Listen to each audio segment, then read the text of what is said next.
Assalamualaikum warahmatullahi wabarakatuh.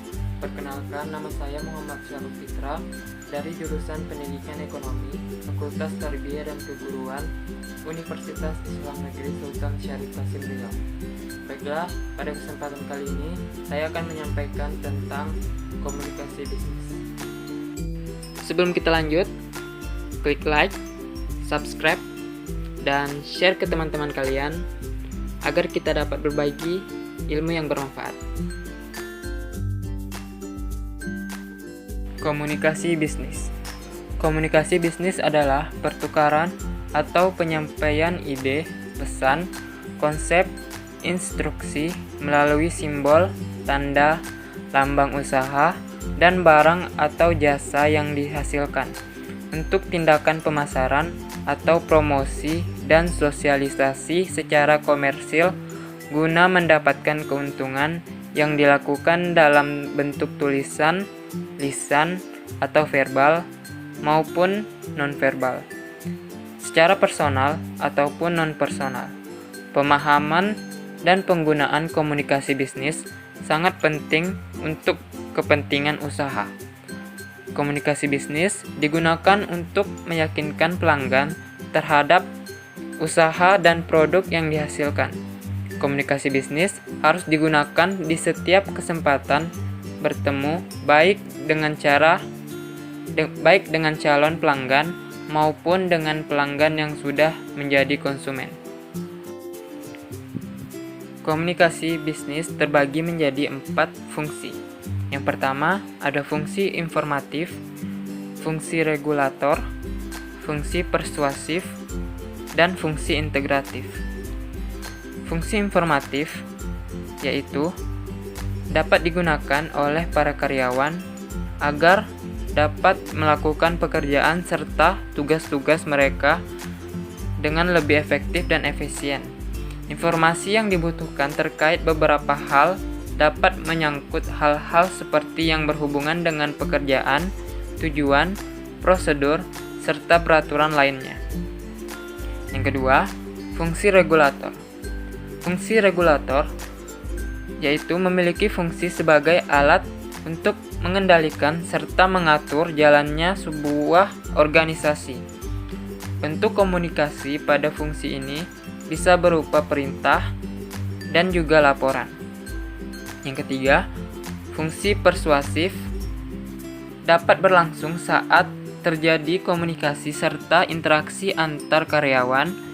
Tujuan komunikasi ini yaitu agar satu karyawan dan karyawan lainnya dapat saling menerima masukan atau ide dari yang lainnya. Yang keempat, fungsi integratif. Fungsi ini terjadi dalam sebuah perusahaan akan membuat perusahaan tersebut dapat saling beroperasi secara terpadu dan utuh. Hal tersebut dapat dilakukan apabila komunikasi yang terjadi di perusahaan dapat berjalan dengan baik. Selanjutnya, hambatan dalam komunikasi bisnis, yaitu terbagi menjadi 5 bagian. Yang pertama, budaya, jenis kelamin, pekerjaan, waktu, dan usia. Yang pertama, budaya. Manusia hidup dengan berbagai latar belakang budaya. Tidak bisa disangkal bahwa budaya tersebut akan mempengaruhi cara seseorang dalam menafsirkan sebuah pesan. Oleh sebab itu, tata cara penyampaian pesan sebaiknya juga memperhatikan latar belakang budaya. Yang kedua, jenis kelamin. Proses komunikasi yang dilakukan dengan wanita dan pria berbeda, karena wanita adalah makhluk yang sering menggunakan perasaan dalam menilai dan mengambil keputusan. Penekanan pesan dalam komunikasi sebaiknya dilakukan dengan menyentuh perasaan. Sebaliknya, karena pria adalah makhluk yang mengedepankan logika, penekanan pesan dalam komunikasi sebaiknya juga mengedepankan logika. Jadi, disesuaikan dengan kondisi. Yang ketiga, pekerjaan. Harus dipahami bahwa latar belakang pekerjaan seseorang juga akan membentuk cara dalam berkomunikasi. Karena itu, menyampaikan pesan kepada orang kantoran tertentu akan berbeda dengan orang yang kerja serabutan di lapangan, direktur, supir, anak sekolahan, dan sebagainya. Yang keempat, waktu. Hendaklah dibedakan cara menyampaikan pesan komunikasi kepada seseorang di saat yang bersangkutan sedang berada dalam suasana sibuk dengan di saat seseorang itu lagi santai. Yang terakhir, yang kelima, usia. Sangat jelas bahwa menyampaikan pesan dalam proses komunikasi kepada tingkat usia yang berbeda sebaiknya disampaikan dengan cara yang berbeda pula. Sebaiknya secara pilihan kata maupun intonasi, di mana kepada yang lebih tua harus mengandung unsur hormat kepada yang sebaya, lalu kepada yang sebaya mengandung unsur saling menghargai, dan kepada yang lebih muda mengandung unsur menyayangi dan melindungi. Lalu dalam komunikasi bisnis ini, kita dapat menerapkan konsep AIDA, yaitu ada 4. Yang pertama, perhatian atau attention. Yang kedua, keterampilan atau interest. Yang ketiga, hasrat atau desire. Yang keempat, ada tindakan atau action. Yang pertama, untuk mendapatkan perhatian lawan bicara, buatlah gambar yang unik sehingga lawan bicara akan menanti dan memperhatikan isi pesan berikut. Hal ini bisa memberikan harapan yang nantinya akan ditujukan.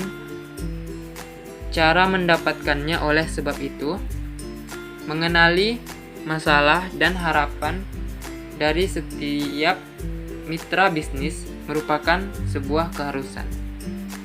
Yang kedua, ketertarikan atau interest. Pada pola ini biasanya merupakan saat di mana lawan bicara benar-benar menyediakan waktu untuk fokus atau melihat, mendengarkan pesan bisnis yang disampaikan oleh kita. Oleh sebab itu, bangunlah minat atau ketertarikan lawan bicara dengan menjelaskan fitur dan keuntungan yang mereka dapatkan. Lalu jangan biarkan lawan bicara berpikir dan menyimpulkan sendiri tentang pesan bisnis yang kita sampaikan, tetapi bantulah mereka memahami dengan sejelas-jelasnya. Yang ketiga, hasrat atau desire. Pada dasarnya setiap orang dapat saja tertarik secara emosional, akan tetapi mereka akan memakai logika untuk membenarkan pesan yang akan kita sampaikan. Oleh sebab itu, pada konsep desire, lawan bicara harus diberikan data statistik atau testimoni untuk menguatkan isi pesan bisnis yang kita sampaikan. Yang keempat, tindakan atau action.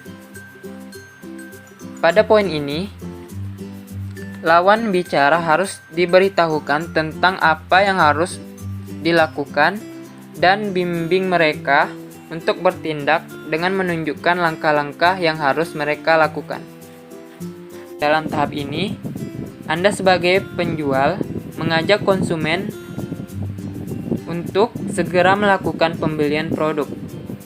Penggunaan kalimat persuasif dibutuhkan agar konsumen bisa terdorong untuk mengambil tindakan membeli produk yang ditawarkan. Jangan lupa like, subscribe, dan share ke teman-teman kalian agar kita sama-sama mendapatkan ilmu yang bermanfaat. Baiklah, sekian presentasi dari saya. Apabila ada kekurangan atau kesalahan, Mohon dimaafkan. Wabillahi taufik wal hidayah. Wassalamualaikum warahmatullahi wabarakatuh.